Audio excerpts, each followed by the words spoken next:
and there are 13 letters in Anuit Coeptus. And then if you go to the right side, you'll see the seal of America with the eagle, and above the eagle you'll have 13 stars, which stand for the 13 colonies originally.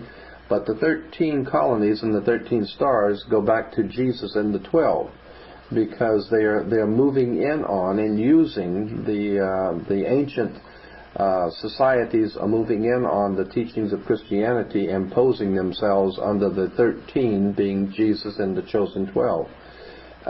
Then you've got the 13. Let's say on the right hand side, you've got on one side of the eagle you have the 13 leaves and the 13 berries and the 13 leaves, and then on the other side you have the 13 arrows. Everything is done in sequence of 13. Of course, on something else I wanted to bring up while I'm thinking about it is that so much of what we have seen in movies and television are symbols. Are you aware that I have been talking to some doctors in Los Angeles who have been doing some research on this, and I find it to be absolutely fascinating that many of the gangs, the Latino and the black gangs in the major cities across America, their graffiti that they are spraying on buildings, their graffiti are actually Masonic emblems and Masonic seals and symbols. And I have seen a whole collection that these doctors have. These are medical doctors, but they are interested in this subject. And they have been collecting hundreds of pictures of graffiti and showing the research into the ancient secret societies. And there's no way that these black and Latino gangs could know these symbols. There's definitely a connection between the gangs and some sort of a higher orchestrated mind behind the warfare going on between gangs. I don't think those gangs are by chance. I think they have been nurtured and orchestrated and promoted and even financed. I mean, if you think about it, how those gangs have money to travel around. They can buy guns. They can roam around. They don't have to work. Where are they getting their money from? Well, not only that, but their main occupation is the narcotics business, of course, and fomenting chaos, confusion, and fear. Right. And they haven't got the background of understanding, learning. To put together the kind of logistics network that it would take to supply this kind of an enterprise. Absolutely. So someone with an awful lot of money, an awful lot of organization, and absolute ability to provide 100% protection is supplying these city gangs. It's not the mafia. You can bet on it. You can bet This is a very sophisticated, a totally protected organization. Absolutely. As a matter of fact, the San Francisco Chronicle had 2 full pages in one of their newspapers I still have, where they were talking about how this federal government was bringing in narcotics from Asia during the Vietnam War in the bodies of American servicemen that were being killed in Vietnam, and they were bringing in bags of pure heroin and pure narcotics from Asia in the bodies of American servicemen. And what were they doing with it? They were giving it directly to the mafia, because the mafia is doing a little tricks for the government. It takes care of business for the government, so they have to be paid.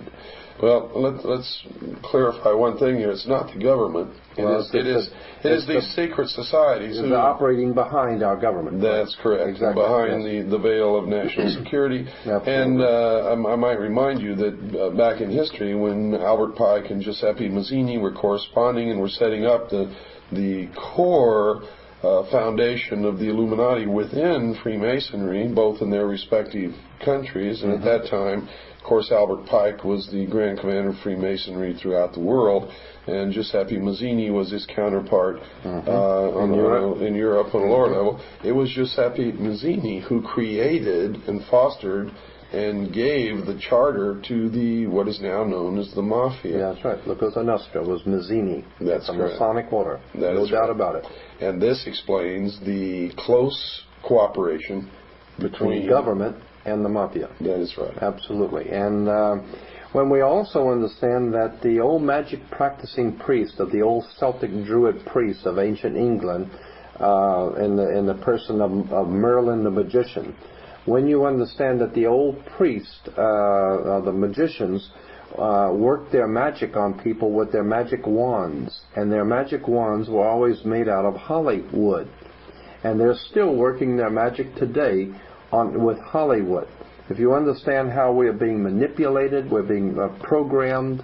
Hollywood is nothing more than an instrument in the hands of the secret societies. And in Los Angeles, anyone who knows anything about the motion picture industry knows that the real bosses are in New York and back east. Nobody makes any decisions here in Los Angeles. Those decisions are made by some very powerful people behind the scenes in New York and upstate New York. And we're not talking about just Hollywood. We're talking about the media overall, in general, right, including print, television, radio, right, the whole works. Absolutely. And specifically, what we're looking at is a very sophisticated method of manipulation and brainwashing, exploitation. Correct. Absolute exploitation of people's ignorance. Somewhere along the line, and as I said to you before a few minutes ago, the greatest enemy this country will ever face, the people who are behind the scenes of government in this country, their greatest enemy is you. You who think too much. As a matter of fact, there was a motion picture called, what was it, a few years back, called Network. And in the movie Network, at the end of the movie, the star was a newsman, and he said something to the effect that you don't have to worry about America being destroyed. America's not going anywhere because we feed everybody. So if we go, the whole world goes because we're feeding everybody. But there is something that is lost forever. There is something that it has gone and is legitimately lost, and that is your freedom as an individual human being to be free, to do your own thinking, to be your own person. That is lost. You have been taken over and you don't even know it. And he said, and the reason why is because you don't read, you don't think, you want to be entertained by Bugs Bunny and Big Top Pee-wee. All you want is your recapable tires, like he says, and all of your creature comforts, and you don't want to put yourself out. And so consequently, karma, it's the law of karma, cause and effect. You have not defended your freedoms, and if you don't defend your freedoms and your rights, you don't have any. That's correct. Now, let's go back to this symbology we're talking about. Now, on the back of the reverse seal of the United States of America, right, we see at the top of this pyramid, which, by the way, does not have a capstone, we see an eye surrounded by rays, right. And this eye signifies, really, in the beginning, signified the sun. Yeah, Horus. The god of the sun. That's correct. And we see that same symbol as the insignia for CBS. CBS eye, that's right. And we also see in the NBC peacock a tail, and each feather of the tail has an eye on it. And we also see the symbol of one of the information computer networks, America Online, is the pyramid with the, again, all-seeing eye. It's everywhere. We see the symbol of Prodigy, which is another computer information service, right, which has as its symbol the pentagram. And by the way, folks, there's been a lawsuit brought against Prodigy because it has been discovered that as you sign on to the Prodigy computer bulletin board database system, built into the program that they send you so that you can sign on to this system and use it, is a method whereby they actually read the information on your personal hard drive, on your personal computer. And I don't know where that goes or what they do with it, but there has been a lawsuit that's been brought against Prodigy for they've been caught in the act, is what I'm trying to tell you. Yeah, right. And it's in court right now.